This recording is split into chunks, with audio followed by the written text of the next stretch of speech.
From the basic मुझे ये जानना है कि फर्टिलिटी प्रिजर्वेशन क्या होती है। 1 in every 10 women जो हम देखते हैं जो प्रेगनेंसी प्लान कर रहे हैं हैज एंडोमेट्रियोसिस। अगर प्री प्यूबर्टल फीमेल है तो उसको ओवेरियन टिश्यू ही कराना पड़ेगा, और पोस्ट प्यूबर्टल है तो हम oocyte, एम्ब्रियो या फिर ओवेरियन टिश्यू तीनों बचा सकते हैं। तो ये हमारी जितनी भी कैंसर की दवाइयाँ हैं इसको कैटेगराइज किया गया है कि किससे ऐसा रिस्पॉन्स आएगा और किससे हमारा जो डेट्रीमेंटल इफेक्ट है वो इरिवर्सिबल हो सकता है। मेल्स में फर्टिलिटी प्रिजर्वेशन कैसे होती है? अगर हमारी कीमोथेरेपी एजेंट्स अच्छे हैं, रिकवरी अच्छा है, तो नेचुरली भी ट्राई कर सकते हैं प्रेगनेंसी। जो सबसे इम्पोर्टेंट क्वेश्चन है शायद किसी पेशेंट के लिए जानना कि इसकी कॉस्ट क्या पड़ती है पेशेंट को।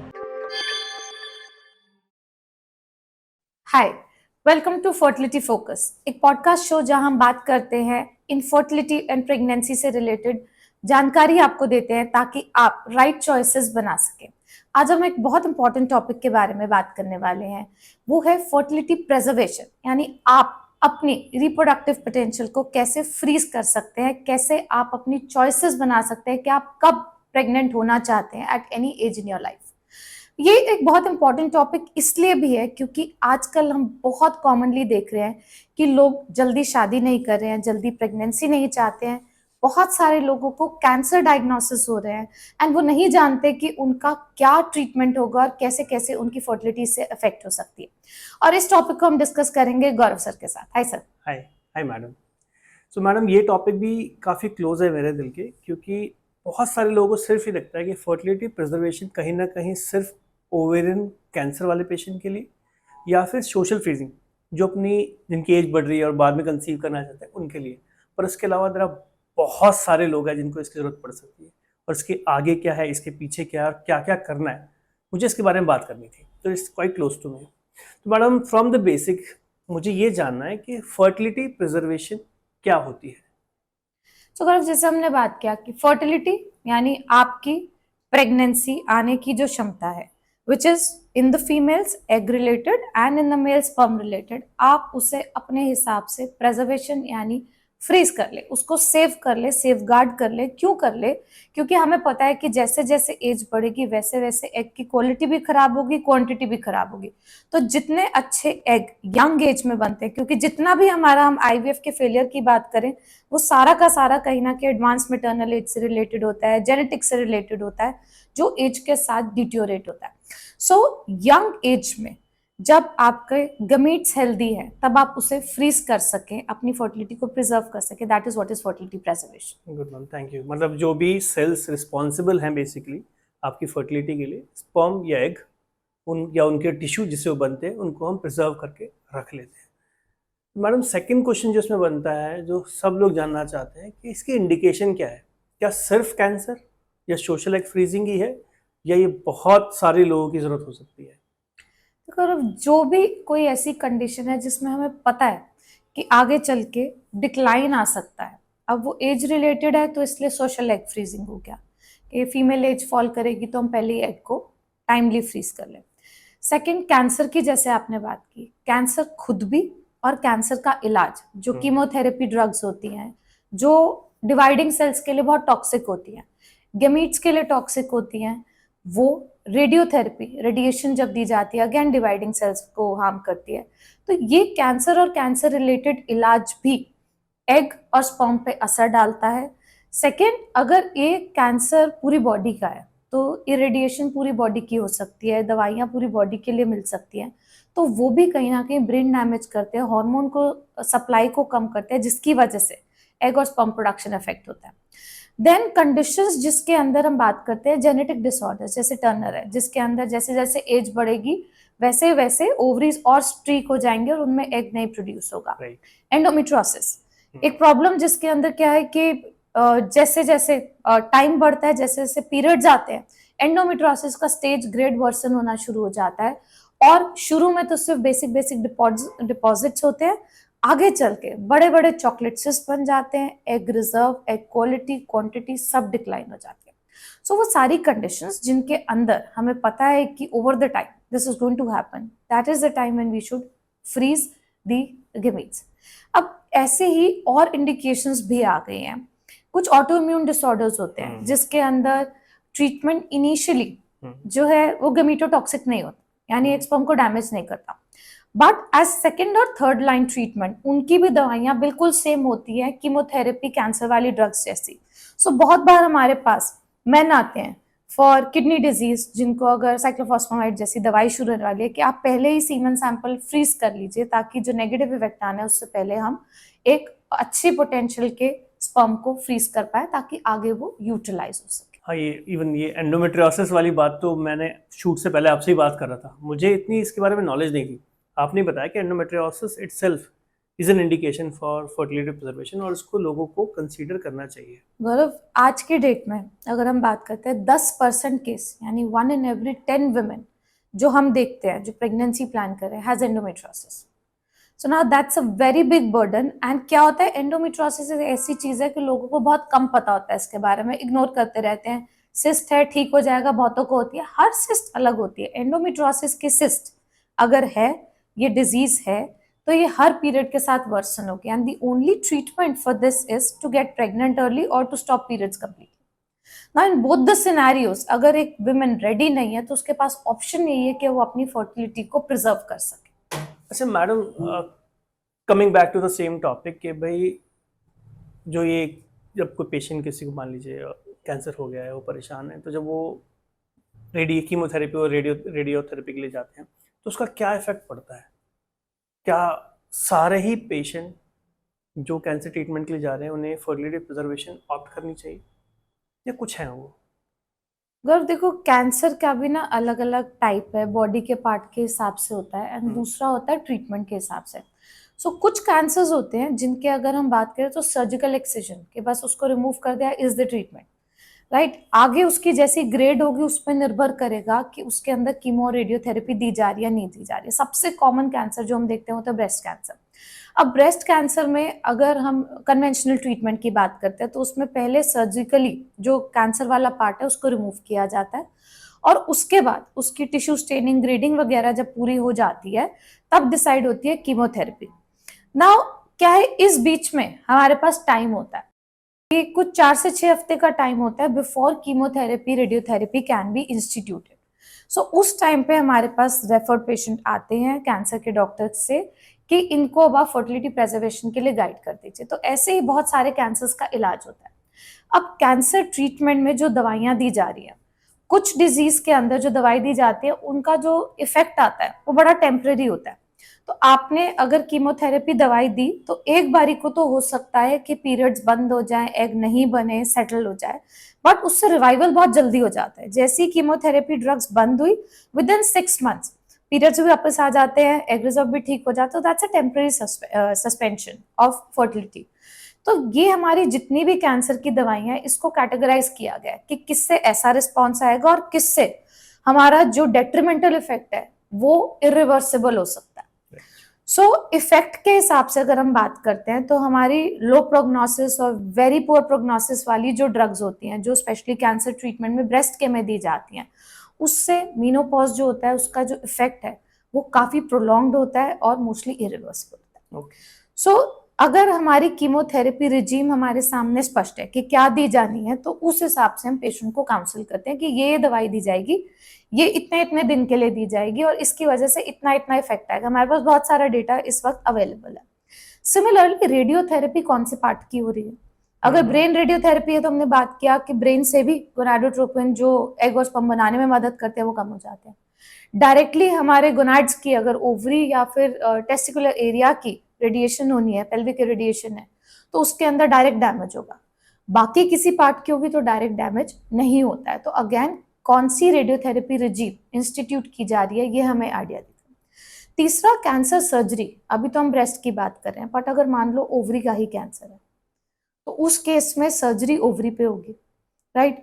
कुछ हमारे हार्मोन डिपेंडेंट कैंसर होते हैं जिसमें ओवरी निकालना मस्ट है, यूट्रस का कैंसर हो गया या ऐसे कोई भी कैंसर है जिसमें ovaries are to be remove simultaneously, या एक में कैंसर है ओवरी में, दूसरे के अंदर सस्पिशन या कंप्लीशन सर्जरी के लिए रिमूव किया जा रहा है। सो उस केस में तो वो पर्टिकुलर ऑर्गन ही अफेक्ट हो रहे हैं। सिमिलरली विद ऑर्किडेक्टमी, जब टेस्टिस रिमूव की जाती है। सो ये सारे जो हार्मोन डिपेंडेंट कैंसर्स होते हैं इसके अंदर क्योंकि hormone production is by the gonads, ovary और the testis and they are remove, that is one place जहाँ पे कि there is a scope of fertility preservation, जहाँ पे हमें फ्रीजिंग के लिए और प्रिजर्व करने के लिए बात करनी चाहिए।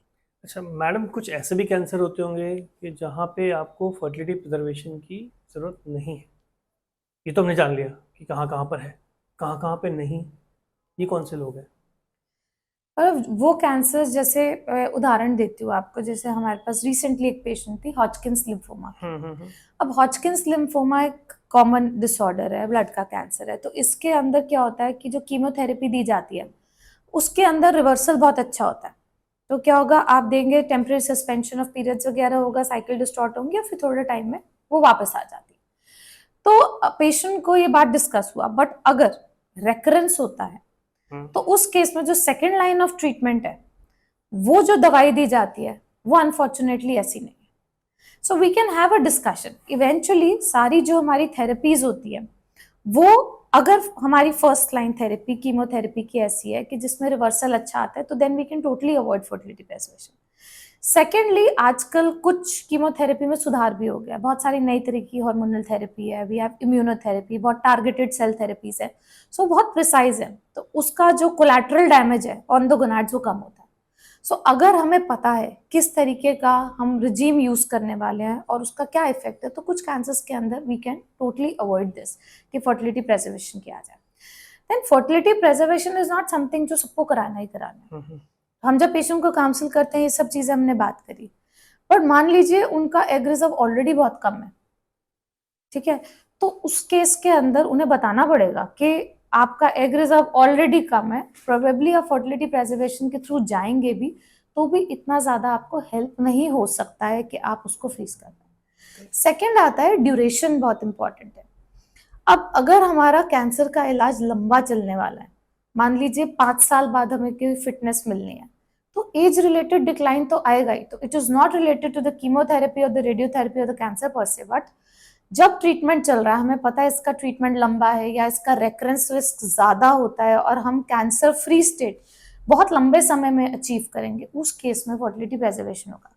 पर अगर छोटा इलाज है, दवाइयाँ ऐसी हैं जिसके अंदर रिवर्सल जल्दी आएगा, या हमें टारगेटेड थेरेपी पता है जो बहुत ज्यादा इफेक्ट नहीं करती है, उसमें we can let go it. So madam, इसकी प्रोसेस क्या होती है फर्टिलिटी प्रिजर्वेशन की? जैसे कोई पेशेंट होगी अनहोनी कि उनको कैंसर है and they undergoing treatment and they oncologist से नाउ कि भाई आपको अब अपनी फर्टिलिटी प्रिजर्वेशन की तरफ कुछ प्रोसेस स्टेप लेनी चाहिए, तो वो आपके पास आएंगे, तो प्रोसेस क्या है?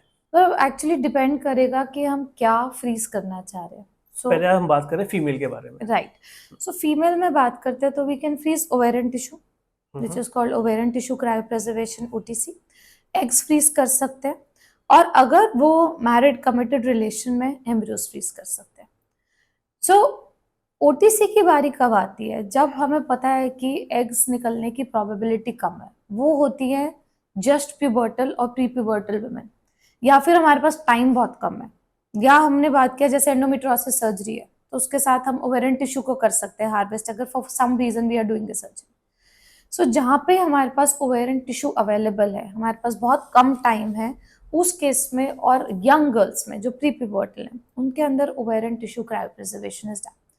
जहाँ हमें लगता है कि हमारे पास टाइम है, करीब 10 से 12 दिन है, कि हम इंजेक्शंस लगा सके और मैच्योर एग्स रिट्रीव कर सके, जैसे हम सोशल एग फ्रीजिंग में करते हैं, 10-12 दिन के इंजेक्शन देते हैं और उसके बाद एग हार्वेस्ट करते हैं, उस केस में हम एग फ्रीजिंग के लिए जाते हैं। So mostly post pubertal girls, young adult जो फीमेल्स होती हैं, वो मैरिड है, हमारे पास पार्टनर है, तो उस केस में हम इन्हीं एग से एम्ब्रियोज बना के एम्ब्रियोज को फ्रीज करते हैं। तो प्रोसेस की अगर बात करें, सबके लिए अलग अलग रहेगा। ओवेरियन टिश्यू क्रायोप्रिजर्वेशन के लिए लैप्रोस्कोपिकली ओवरीज जो होती हैं उनका कॉर्टेक्स रिमूव किया जाता है, पार्ट रिमूव करते हैं और उसके बाद फिर उसे हार्वेस्ट करके उसे फ्रीज करते हैं। एग और एम्ब्रियो फ्रीजिंग की बात करते हैं तो random start protocols mostly follow होते हैं, जिसका मतलब जरूरी नहीं है पीरियड के दूसरे तीसरे दिन से हो। तो पेशेंट हमारे पास आता है with all counselling and consent, उनके हार्मोनल वर्कअप कराते हैं, एग रिजर्व डिसाइड करते हैं, case to case basis counsel करते हैं कि क्या प्रोबेबिलिटी आपकी एग निकलने की, क्योंकि ये बहुत एज और एएमएच और एग रिजर्व डिपेंडेंट। सो जब हम ये काउंसलिंग करते हैं और एग रिजर्व हमें एडिक्वेट लगता है, we start the injections there and then. 10-12 दिन के इंजेक्शन के बाद एग रिट्रीवल करते हैं और उसके बाद एग या एम्ब्रियोस फ्रीज करते तो मैडम जैसे आपने फर्टिलिटी प्रिजर्वेशन के बारे में बताया कि अगर प्री प्यूबर्टल फीमेल है तो उसको ओवेरियन टिश्यू ही कराना पड़ेगा, और पोस्ट प्यूबर्टल है तो हम oocyte, एम्ब्रियो या फिर ओवेरियन टिश्यू तीनों पे जा सकते हैं, कुछ भी कर सकते हैं। पर यहाँ पर एक क्वेश्चन जो बहुत इंपॉर्टेंट है कि कितना, क्या हमें बार बार करवाना पड़ सकता है, क्या बार बार स्टिमुलेशन करानी पड़ सकती है या बार बार सर्जरी करानी पड़ सकती है फॉर द टिश्यू? अगर ये ना एग रिजर्व और एज पे डिपेंड करती है। अगर हम नंबर ऑफ oocytes की बात करते हैं, जैसे आईवीएफ में होता है कि जितने अंडे निकलते हैं उतने जरूरी नहीं है सब मैच्योर हो, और उसमें से जितने मैच्योर है जरूरी नहीं है सारे ए ग्रेड ब्लास्टोसिस्ट बनाए। तो हमारे पास जितनी कम एज होती है, जितना अच्छा एग रिजर्व होता है, उतने एग्स ज्यादा निकलते हैं। ठीक है, तो एज के हिसाब से अगर बात करें तो जैसे जैसे एज बढ़ेगी हो सकता है मल्टीपल साइकिल की जरूरत हो, बट अनफॉर्चुनेटली कैंसर पेशेंट्स में टाइम नहीं होता। सोशल एग फ्रीजिंग के लिए, एंडोमेट्रियोसिस के लिए एक बारी को अलग बात है, बट क्योंकि उनकी कीमोथेरेपी स्टार्ट होनी होती है, रेडियोथेरेपी होनी होती है, तो हमारे पास टाइम पीरियड बड़ा कम होता है। सो ये जो 10-12 दिन मिल पाना स्टिमुलेशन के लिए, it is a little difficult. So we tell the patient कि अगर हमारे पास अराउंड 10 से 12 एग रिट्रीव हो जाते हैं, so we have around 3 to 4 A grade blastocysts, तो प्रेगनेंसी चांसेस हमारे अच्छे हो सकते हैं, हम एक की जगह 2 अटेम्प्ट्स भी दे सकते हैं। अब यही एग नंबर अगर 4-5 होगा तो उसमें depending upon case based scenario हमारे पास टाइम है तो हम रीस्टिमुलेट करके पूलिंग करके भी फ्रीज कर सकते हैं। रिगार्डिंग ओटीसी, ओवेरियन टिश्यू के अंदर जब हम कॉर्टिकल पार्ट रिमूव करते हैं, पार्ट ऑफ दी ओवरी, उसकी छोटी छोटी स्लाइसेस बना के फ्रीज किया जाता है। व्हेन इट इज यूटिलाइज तो वापस कुछ ही स्लाइसेस डाली जाती हैं, और बॉडी के हार्मोनल स्टिमुलस के हिसाब से, एंड अगेन बेसलाइन कैसा एग रिजर्व था, कैसी एज है, फॉलिकुलोजेनेसिस, नए फॉलिकल बनते हैं, तो ऐसा नहीं है कि बार बार ये प्रोसीजर कराने की जरूरत पड़ सकती है। और ऐसा भी नहीं है कि आपने ये कराया तो यही यूज करना होगा। कभी कभार जैसा हमने बात किया, अगर हमारी कीमोथेरेपी एजेंट्स अच्छे हैं, रिकवरी अच्छा है, तो नेचुरली भी ट्राई कर सकते हैं प्रेगनेंसी के लिए। मैडम जो सबसे इम्पोर्टेंट क्वेश्चन है शायद किसी पेशेंट के लिए जानना कि इसकी कॉस्ट क्या पड़ती है एक पेशेंट को? और अब अगर हम अपने आईवीएफ सेंटर की बात करें तो हमने स्पेशली फॉर कैंसर पेशेंट्स थोड़ा सा ये सोच के रखा हुआ है कि फ्रीजिंग बहुत ज़्यादा एक्सपेंसिव ना हो, और उनको क्योंकि लंबे समय तक रखना होता है, फिर भी injections, egg retrieval, egg freezing या embryo freezing on a broad side अगर मैं बात करूँ अराउंड 1.5 लाख का एक्सपेंडिचर हो जाता है इसमें। एंड अगर ओटीसी की बात करते हैं, देखिए लैप्रोस्कोपिकली रिट्रीव होना है तो लैप्रोस्कोपी अपने आप में एक सर्जिकल प्रोसीजर है, किसी और चीज़ के लिए हो रही है तो अलग बात है, बट अगर स्पेसिफिकली इसके लिए करना है तो around similar cost, around 1 for retrieval and around 50K for freezing. तो वही मोटा मोटा दोनों में खर्चा बराबर बैठ जाता है। और आजकल कुछ इंश्योरेंस कंपनीज, क्योंकि this is not for infertility, this is because cancer की वजह से किया जा रहा है, कुछ इंश्योरेंस कंपनी और क्लेम जो है वो इसको कवर कर रहे हैं। Oh, that's nice. तो इसके लिए आपको प्रॉपर पेपर वर्क करना होगा, डॉक्यूमेंट करना होगा that this is not to delay pregnancy by choice, it is not a social egg freezing, it is because एक मेडिकल प्रॉब्लम है जो कैंसर है, और क्योंकि वो कैंसर का ऑलरेडी इलाज ले रहे होते हैं उस इंश्योरेंस, उससे बहुत बार हमने देखा है अगर राइट पेपर वर्क किया जाए और वैलिड एक्सप्लेनेशन दी जाए तो फर्टिलिटी प्रेजर्वेशन भी कवर हो सकता है। और ऐसा हमने बहुत कॉमनली देखा है, कॉस्ट एक बहुत इंपॉर्टेंट रीजन है जिसकी वजह से लोग फर्टिलिटी प्रेजर्वेशन के लिए नहीं जा पाते। उनका ये प्राइमरी अभी कंसर्न नहीं है, उनका प्राइमरी कंसर्न है कि अपने सारे रिसोर्सेज को पहले कैंसर फ्री होने में लगाएं, इस चीज को बाद में देखेंगे। एंड जब हम काउंसलिंग भी करते हैं, हम बताते हैं ऐसा जरूरी नहीं है कि आप सिर्फ इसी से प्रेग्नेंट हो सकते हैं। ऑफकोर्स अगर एग नहीं होंगे तो डोनर एग की ऑप्शन अवेलेबल है, स्पर्म नहीं होंगे डोनर स्पर्म के, तो उन्हें एक बारी को लगता है कि अभी जो हमारे पास फाइनेंसेस हैं वो हम कैंसर ट्रीटमेंट में लगाएं। तो अगर कहीं से भी फाइनेंशियल हेल्प मिल पाती है, या अगर इस प्रोसेस की कॉस्ट ठीक ठाक रखी जाए, तो हमें लगता है इसकी अवेलेबिलिटी और यूसेज जो है वो ज्यादा लोगों तक पहुंच पाएगा जिनको इनकी जरूरत है। अच्छा मैडम, ये तो फीमेल की बात है, मेल्स ऑल तो बहुत सिंपल है, मगर फिर भी मेल्स में फर्टिलिटी प्रिजर्वेशन कैसे होती है, प्री प्यूबर्टल, पोस्ट प्यूबर्टल? पर जो पोस्ट प्यूबर्टल होते हैं वो सैंपल दे पाते हैं तो it is by semen sample, easy है, मल्टीपल सैंपल्स ले सकते हैं, फ्रीज कर सकते हैं, और नहीं तो टेस्टिकुलर टिश्यू को फ्रीज कर सकते हैं। बट प्री प्यूबर्टल अगर बॉयज की बात करते हैं तो उनके अंदर टेस्टिकुलर टिश्यू को फ्रीज करना अभी एक्सपेरिमेंटल है, क्योंकि उनके अंदर अभी प्यूबर्टी नहीं आई तो स्पर्म बनने नहीं शुरू हुए हैं। बाकी एग्स का अलग हिसाब होता है, क्योंकि एग तो क्या होता है कि फीमेल में एट बर्थ ही प्रेजेंट होते हैं चाहे इमेच्योर प्रेजेंट हो, राइट। बट इनमें जो प्यूबर्टी से पहले वाले मेल हैं उसमें टिश्यू फ्रीजिंग आजकल हो रही है कुछ कुछ जगहों पे, बट एज एन एक्सपेरिमेंट। मुझे लगता है मैडम कि जहाँ हम अपने जापान की स्टडीज देखी होगी, उन्होंने क्या करा, माइस के स्किन सेल्स से स्पर्म बनाया।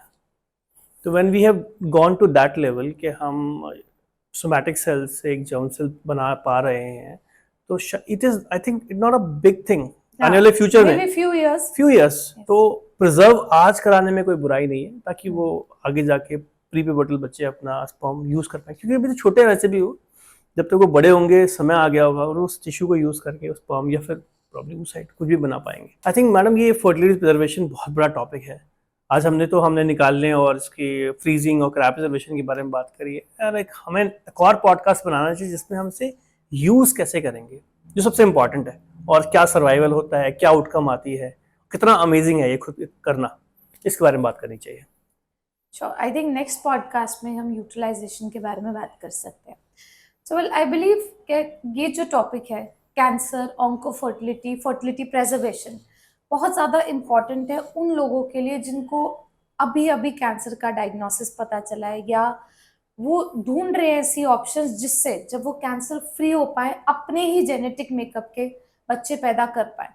सो आई बिलीव आपको सारी इन्फॉर्मेशन यहाँ मिली होगी, और हमारे पार्ट 2 जरूर देखिए ये जानने के लिए कि ये सब जो हम फ्रीज करते हैं ये कैसे यूटिलाइज किया जा सकता है आगे प्रेगनेंसी लाने में। अगर आपके और कोई सवाल है तो हमें कमेंट सेक्शन में पूछ सकते हैं। We would be happy to help you. Thank you. Thank you.